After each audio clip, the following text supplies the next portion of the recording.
안녕하세요. 초등학교 9학년 아들 둘 키우는 40대 엄마입니다. 먹성 좋은 아들 둘 키우며 알뜰살뜰 살림하고 학원비라도 벌어보겠다고 알바 조금씩 하며 살고 있어요. 힘들지만 엄마 생각을 하면 절로 기운이 나네요. 제 친정엄마가 몇 년 전에 암 수술하셨거든요. 초기라 다행이긴 하지만 암이라는 단어에서 오는 공포감이 있잖아요. 엄마를 잃을까봐 정말 걱정 많이 했는데 수술이 잘 되어 참 다행입니다. 그래서 엄마가 곁에 계시다는 사실이 이루 말할 수 없는 큰 행복입니다. 다만 시어머니랑은 사이가 안 좋아져 거의 연을 끊다시피 하며 살고 있는데요. 요 몇 달 전부터 저한테 다시 연락하려 하시더라고요. 그런데 저는 시모에 대한 마음이 완전히 돌아서버려서 자꾸 냉랭해지네요. 이유가 있습니다. 이야기를 풀어보자니 시간을 거슬러 올라가야 할 것 같네요. 제 친정엄마는 원래 소화가 잘 안 되는 분이셨습니다. 그래서 매실 엑기스도 항상 집에 구비하고 계시고 여행 갈 때도 소화제를 따로 들고 가셔야 마음이 편한 분이세요. 아빠가 사고로 일찍 돌아가셨기 때문에 엄마 혼자 저희 남매 키운다고 젊을 적부터 참 고생 많이 하셨어요. 낮에는 일하고 밤에는 집안 살림하고 주무시느라 수면 시간도 부족하셨고 늘 정신 똑바로 차리며 생계 꾸리고 자식들 케어하며 사셔야 했기에 신경도 예민하셨죠. 그래서인지 소화기관이 참 약하셨네요. 내시경도 1년에 한 번씩 받고 한의원도 자주 가서 뜸 처방, 침 처방 이것저것 다 해봤지만 여전히 소화가 잘 안 되셨어요. 그나마 저랑 제 남동생 결혼시키고 혼자 되시고 나니 그제야 마음이 좀 편안해지셨는지 소화제를 덜 달고 사시더라고요. 저도 철들어 엄마의 약한 모습을 보니 남편 잃고 여자 혼자 애들 뒷바라지하며 생계 유지하는 삶이 꽤나 고되셨겠다 싶어 눈물이 절로 나더군요. 그래서 엄마한테 참 잘하고 싶었습니다. 그치만 엄마는 결혼해 애 키우며 살림하는 제가 더 힘들 것이라며 한 달에 2번씩 반찬 바리바리 싸서 택배 보내주시고 명절에 친정 내려가도 제가 손 하나 까딱하지 않게 모든 걸 다 준비해 놓으시는 분이셨죠. 별로 좋지도 않은 몸 상태로 말이죠. 반면 시어머니는 하나부터 10까지 다 며느리 시키는 분이셨고요. 이게 전부 친정엄마와 시어머니의 차이라고는 할 수는 없겠죠. 어떤 시어머니는 친정엄마같이 세심하고 배려해주시는 분들이 있기도 하고 또 어떤 친정엄마는 딸임에도 불구하고 별 관심 없는 분들이 있기도 하잖아요. 그러므로 제가 이야기하는 친정엄마와 시어머니의 차이는 일반적이지 않을 수도 있다는 걸 미리 말씀드려요. 혹시 시어머니 입장에서 들으실 때 기분이 나쁘실 수도 있으니까요. 암튼 친정엄마는 저에게 반찬을 주시는 분인가 하면 제 시어머니는 도리어 저에게 반찬을 요구하시는 분이셨습니다. 저 결혼한 지 1년쯤 되었을 때 말씀하시더라고요. 나도 살 만큼 살았으니 이제 며느리가 해주는 반찬 먹으며 살고 싶다. 한 달에 한 번 시댁 내려올 때마다 반찬 싸가지고 오너라. 그때 저는 임신 중이었어요. 입덧이 너무 심해서 다니던 회사를 관두고 집에서 쉬고 있던 중이었고요. 어머님은 전업주부로 지내며 당신 아들이 뼈 빠지게 벌어온 돈을 마음 편히 몸 편히 쓰고 있는 며느리가 못마땅하셨는지는 몰라도 그렇게 제가 회사 관두자마자 반찬 요구를 하시더라고요. 그때 남편이 와이프 입덧 때문에 밥도 제대로 못 먹는데 어떻게 반찬을 만드냐고 화를 내서 중재를 하긴 했지만 어머님은 그걸 시작으로 저에게 시자짓을 본격적으로 하셨네요. 애들이 아프기라도 하면 집에서 놀면서 애들 건강도 하나 못 챙기냐? 애들이라도 잘 키워야지. 내 소중한 손자들 아프면 네가 혼나야 한다. 라며 전화기 넘어 언성을 높이셔서 가뜩이나 애들 아파 병간호 하느라 힘들어 죽겠는데 더 서럽게 만드신 적도 있고요. 그리고 아무 연락 없이 저희 집에 갑자기 방문하셔서는 대뜸 2박 3일 자고 가신다고 하실 때도 많았어요. 제가 아무리 전업주부라고 해도 나름대로 약속도 있고 일정도 있는데 어머님은 저더러 집에서 노는 애가 뭔 약속을 나간다는 거야? 그럼 CM이가 왔는데 날 두고 나가겠다는 거냐? 미루면 되잖아. 라며 언성을 높이시더군요. 그때 10년 만에 귀국한 친구와 겨우 짬내어 점심 식사하기로 한 날이었는데 어머님이 완강하게 나가지 말라고 하셔서 그날 못 나갔어요. 그래서 그 친구 결국 못 보고 다시 외국 보냈고요. 어머님은 그 정도로 며느리 알기를 우습게 아시는 분이셨죠. 아버님은 무뚝뚝하시긴 해도 저에게 상처 주는 언행 하지 않으셨는데 어머님이 참 저를 힘들게 하셨네요. 명절에는 더 했고요. 종갓집도 아닌데 며느리 새로 들어왔다고 음식 가짓수를 엄청 늘려놓으셔서 어머님조차 감당이 안 될 정도로 명절 음식을 많이 시키셨어요. 그래서 저 명절 지나고 나면 기름 냄새가 물려서 며칠 동안 밥도 제대로 못 먹었습니다. 그리고 저 결혼한다고 어머님이 없던 제사를 만들어내셨더라고요. 그래놓고는 음식 저 다 시키셨어요. 어머님은 허리 아프다며 안방에 누워 계셨고요. 그래서 남편이 보다 못해 저 돕는다고 제사 준비를 같이 했는데 부엌에서 아들 소리 나는 게 거슬리셨나 봐요. 문을 확 열고 나오셔서는 보자 보자 하니까 아주 꼴값을 떠는구나. 평일에 일하느라 고생한 남편 시키지 마라. 전업주부면 전업답게 행동해. 며느리 노릇도 네가 할 일이다. 라고 소리를 치시더군요. 그래서 남편이 너무하다고 대들었지만 어머님은 귓등으로도 안 들으셨네요. 그런 일이 반복되기 시작하니 저도 그렇지만 남편도 본인 본가 가는 걸 꺼려 했어요. 그리고 아이 앞에서 대놓고 엄마인 저를 무시하는 어머님의 모습에 애들한테도 교육적으로 좋지 않은 영향이 갈 것 같더라고요. 그전에는 한 달에 한 번은 시댁 꼭 갔었는데 점점 발길이 뜸해지게 되더군요. 그리고 멋모르는 새댁 때야 시어머니가 마냥 무서웠지만 시간이 지날수록 저를 존중해주지 않는 시어머니라 저도 정이 떨어지기 시작했고요. 시댁이랑 저희 집은 차로 1시간 정도 떨어져 있는 거리라 자주 왕래하면 할 수는 있겠지만 제 마음이 그렇더라고요. 남편도 저 상처받는 거 보면서 아무렇지 않을 냉혈한도 아니었고요. 그래서 시댁 자주 안 가기 시작하니 어머님이 애가 닳고 약이 오르셨는지 전화로 그렇게 저를 못살게 구셨습니다. 매일매일 전화해서 아프다 소리 하시고 집에 뭐가 망가졌는데 어떻게 해야 하는지 모르겠다고 우는 소리를 하시더군요. 그런 식으로 시댁에 오게 만드는 거예요. 그런데 막상 시댁 가서 어머님을 살펴보면 그냥 꾀병이었어요. 다리가 아프다고 해서 병원에 가자니 안 간다고 하시더군요. 그래서 남편이 강제로 모시고 병원에 가 검사를 받았는데 아무 이상 없었어요. 오히려 평균 나이보다 더 건강하다고 의사가 그러더군요. 그 말에 어머님은 얼굴이 새빨개져 아무 말 못했고요.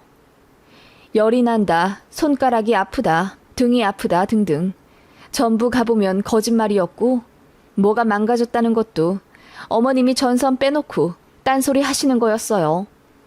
그런 어머님의 태도에 저는 점점 학이 떨어질 수밖에 없었고요. 그리고 제 친정엄마를 엄청 질투하셨습니다. 가끔 시댁 갈 때마다 어머님은 꼭 친정엄마에 대해 물어보세요. 그게 걱정이나 안부 때문에 묻는 게 아니라 제가 뭐 해드렸는지 그런 게 궁금하신 거였어요. 시어머니는 제 친정엄마 생신을 알고 계십니다.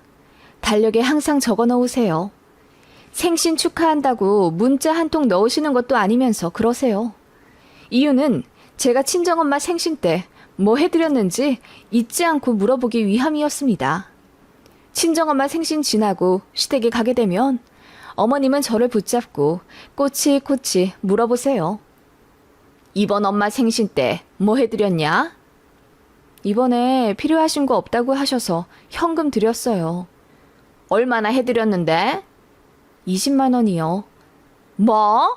20만 원이나 해드려? 너무 많이 해드린 것 아니냐? 그 말에 제가 황당하다는 듯 어머님께도 저희가 생신 때 20만 원 해드렸잖아요. 왜 그러세요? 라고 물으니 어머님이 당황하며 아, 그랬냐? 기억이 잘 안 나네. 아무튼 부모님한테 너무 많이 해드릴 필요 없어. 그러면 결국 자식한테 의지를 하게 되거든. 이라고 하시더군요. 그 말에 저도 발끈해서 그럼 이제 아버님 어머님께도 생신 때 더 적게 드려야겠네요. 라고 했더니 어머님이 기분 나쁘신 듯 저더러 말끝마다 말대꾸한다고 혼내시더군요. 저도 이제 할 말은 하기 시작하는 며느리였고 더는 어머님의 부당한 대우에 참지 않았어요. 시댁도 잘 가지 않아서 그런지 어머님은 은근히 제 눈치를 보기는 하셨지만 그래도 여전히 시자짓은 열정 넘치게 하시더군요. 아무튼 친정엄마 생신 때 돈 해드리면 많이 넣었다는 식으로 눈치 주시고 옷을 해드렸다고 하면 왜 본인은 안 해주냐며 삐지셨어요. 그런데 제가 어머님께 옷이랑 스카프 같은 걸 사드려도 어머님이 취향에 안 맞는다고 하시며 고모님들 드리거나 장롱에 처박아 두시거든요. 그래놓고는 제가 친정엄마한테 의류해드렸다고 하면 그렇게 질투나 안달이셨어요. 그런 시모의 모습에 짜증은 났지만 그래도 연 끊고 싶을 정도로 화가 나진 않았습니다. 사건의 발단이 된 건 친정엄마의 암 선고 직후였습니다. 제 친정엄마께서 소화가 잘 안 된다고 말씀드렸잖아요. 그래서 유독 건강검진 중 위와 장 내시경은 신경 써서 받게 해드렸습니다. 그날도 1년에 한 번 있는 정기검진이었는데 엄마 모시고 병원 갔던 남동생이 저에게 근심 어린 목소리로 엄마 위 내시경 중에 미심쩍은 부분이 있어 조직 검사를 했다고 하더군요. 그 얘기 듣고 걱정은 했지만 별건 아니겠지 애써 생각했습니다만 역시나 암이었습니다. 하늘이 무너질 듯 슬펐어요. 아빠도 일찍 잃었는데 엄마마저 벌써 보내게 되려나 싶어 엄청 불안해지더라고요. 그래도 다행히 위암 초기라 수술이 가능했고 결과 나오자마자 바로 수술 날짜를 잡았습니다. 시어머니께 따로 말씀은 안 드렸는데 남편이 시댁에 이야기를 했나 보더라고요. 어머님이 저에게 따로 전화를 하셔서 친정엄마 괜찮으시냐 묻더군요. 그래도 초기라 다행이라며 저를 위로해 주시길래 감사한 마음이 들기도 전에 어머님이 이러시더라고요. 안 싸돈 나이가 올해 몇이나 되셨더라? 68이세요. 맞다. 나보다 3살 더 많으시지? 그래, 병날 때도 되셨지. 남편 없이 혼자서 그 개고생을 해가며 사셨으니. 그 말에 기분이 갑자기 확 나빠지더군요. 병날 때도 됐다뇨? 그리고 개고생이라는 말은 너무 하시네요. 친정엄마가 힘들게 사신 건 맞지만 어머님이 그렇게 비하하실 엄마 인생이 아니에요. 저도 엄마 때문에 많이 날카로워진 상태라 시어머니 말에 더 날서서 반격을 했네요. 그랬더니 어머님이 당황하시더라고요. 아니, 내 말은 그렇게 고생을 하셔서 병이 나실 수도 있다는 거야. 그래서 딸인 네가 더 잘 보살펴 드려야 한다는 말을 하려고 한 거다. 그렇게까지 삐딱하게 받아들일 필요 있니? 네 계좌로 100만 원 넣었다. 엄마 수술비에 보태라. 그리고 바로 전화를 끊어버리시더군요. 돈 100만 원 없어서 수술 못 받는 것도 아닌데 어머님한테 그 돈 다시 돌려드리고 싶더라고요. 그리고 친정엄마께 여쭤보니 사돈댁에서 걱정 어린 안부 전화가 왔다고 하더군요. 물어보니 시아버지가 전화하셨나 보더라고요. 어머님은 문자도 한 통 없으셨고요. 며느리한테 한 소리 듣고 기분 나빴다 시위라도 하시는 건가 싶어서 짜증이 나더군요. 아무리 그래도 사돈이 암에 걸려 수술을 한다는데 어떻게 연락 한 통 안 하실 수가 있나 싶어 없던 정이 더 떨어지더군요. 아버님도 생전 제 친정엄마한테 전화 한 번 안 하신 분인데 아마 어머님이 시켜서 하신 것 같았어요. 아무튼 엄마는 수술 잘 끝내셨어요. 남동생이랑 저랑 번갈아가며 돌봐드리다가 퇴원하고 저희 집으로 모셨습니다. 수술은 간단해도 수술 부위 케어며 죽 해드리는 것 때문에 좀 봐드려야겠더라고요. 그렇게 일주일 정도 되었을까? 시어머니가 저에게 전화를 하셨어요. 친정엄마는 수술 잘 되셨냐? 네, 다음 주부터 죽 말고 일반식 드리려고요. 그래, 아들한테 얘기 들었다. 우리 아들네 집에 계시다면서? 우리 아들네라는 단어를 강조하시며 굳이 눈치를 더 주시는 시어머니였습니다. 그래도 꾹 참고 대충 전화 끊으려니 어머님이 안싸돈이 집에 가겠단 말씀은 안 하셔? 마당 있는 집에서 사시던 분이라 아파트가 불편할 텐데. 그리고 내 주변에도 위암 수술한 사람이 있어서 아는데 한 달 만에 정상생활 하시더라. 오히려 움직여야 빨리 나아. 라고 하시더군요. 그리고는 문제의 이마를 덧붙이시는 겁니다. 근데 그 양반 얼마 못 가 죽었어. 수술을 했는데 다시 재발했더라고. 그 양반 나이 70이 다 되어 그렇게 갔으니 안싸돈이랑 비슷하네. 그래, 그 정도 나이가 되면 수술도 잘 안 먹혀. 그래도 뭐 나이 70이면 살 만큼 산 거지. 혹시 예후가 안 좋더라도 너무 상심하지 마라. 암이 괜히 암이겠니? 그 말에 저는 피가 거꾸로 솟는 기분이더라고요. 어머님, 지금 말씀 다 하셨어요? 살 만큼 살았다뇨. 이제 갓 수술해서 회복 중인 제 친정엄마 앞에 두고 지금 무슨 소리를 하시는 거예요? 암 재발해서 돌아가신 분 얘기는 왜 굳이 꺼내시는데요? 아니, 나는 그런 경우도 있다고 그냥 말한 거지. 너는 참애가 삐딱해서 문제야. 그리고 사실은 사실이잖니. 골골거리면서 오래 살아봤자 자식들만 고생이야. 너도 나중에 다 알게 될 거다. 정말 너무하시네요. 그런 말 하실 거면 전화하지 마세요. 제가 소리를 지르자 어머님도 더는 못 참겠다며 자기도 안싸돈이 걱정되니 100만 원이나 넣어준 거라며 소리를 치시더군요. 그래서 그 돈 다시 되돌려 드리겠다고 하니 어머님이 난리가 나시더군요. 내가 뭘 그리 잘못 말했다고 그러냐? 원래 그 정도 살았으면 다 여기저기 아파서 수술도 하고 고생하고 그러는 거다. 그리고 그때부터 죽는 것도 사실이고 살 만큼 살았다는 게 그렇게 기분이 나쁜 말이냐? 자식이 부모 아프고 죽는 것에 너무 슬퍼해도 안 좋아. 그 말에 제가 소리치며 말했습니다. 네, 어머님도 좀 있으면 70 다 되시네요. 살 만큼 사실 나이 되실 테니 몇 년 뒤에 돌아가셔도 슬퍼하지 않을게요. 아셨어요? 그랬더니 시어머니가 그게 무슨 소리냐며 황당해 하시더군요. 그리고는 이내 울부짖으며 며느리가 시애미한테 할 말 못할 말 못 가린다고 난리를 치시더군요. 저 역시 어머님한테 시어머니가 돼가지고 며느리한테 할 말 못할 말 못 가리신다고 반격했죠. 앞으로 안 보고 살 작정이었습니다. 그래서 저도 똑같이 참지 않고 퍼부어 버리니 어머님이 충격받으신 듯 흐느끼며 전화 끊더라고요. 속이 다 시원했습니다. 어머님이 남편한테 전화 걸어서는 며느리가 시어머니 빨리 죽으라고 저주했다고 오바해서 말했더라고요. 저는 한치의 거짓말 없이 있는 사실 그대로 다 말하고 이제 시어머니한테 전화도 안 하고 뵈러 가고 싶지도 않은데 이 점 이해 못하면 이혼해도 좋다고 했습니다. 남편은 두말 할 것 없이 제 편이었어요. 그래서 너무 고맙더라고요. 남편이 시댁 가서 뒤집어 엎고 왔다더라고요. 며느리가 엄청 상처받았으니 남편 된 도리로 본인도 이제 엄마 못 보고 살 것 같다고 하니 시어머니가 뒤집어져 우셨다고 하더라고요. 그리고 저희 집 찾아오시고 난리도 아니었습니다. 결국은 저는 시어머니랑 절연하고 사는 걸로 합의가 되었고 남편만 명절에 애들 데리고 가서 식사하고 오는 걸로 얘기가 되었네요. 그렇게 몇 년 살고 있었는데 이제와 어머님이 다시 저한테 연락을 하시는 거예요.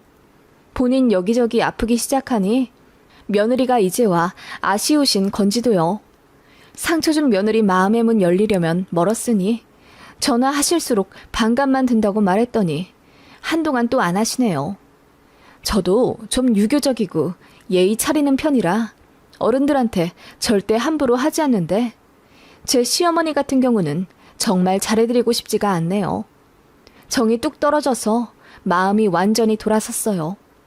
자꾸 전화 오는 것도 짜증이 나고요. 그러게 며느리 있을 때 잘하시지 하는 마음뿐입니다. 제가 되바라진 며느리도 아니고 그래도 착실하게 할 거 다 하고 그래도 꽤 순종적인 며느리였는데 뭐 얼마나 기강을 잡아보겠다고 그렇게 모진 말씀과 행동을 하셨는지 모르겠습니다. 참 친정엄마는 1년만 더 있으면 완치 판정 받으십니다. 그래도 항상 세심히 살펴보고 들여다보며 잘 케어해 드리려고요. 시어머니께도 충분히 잘해드릴 수 있었는데 다 자업자득 같습니다.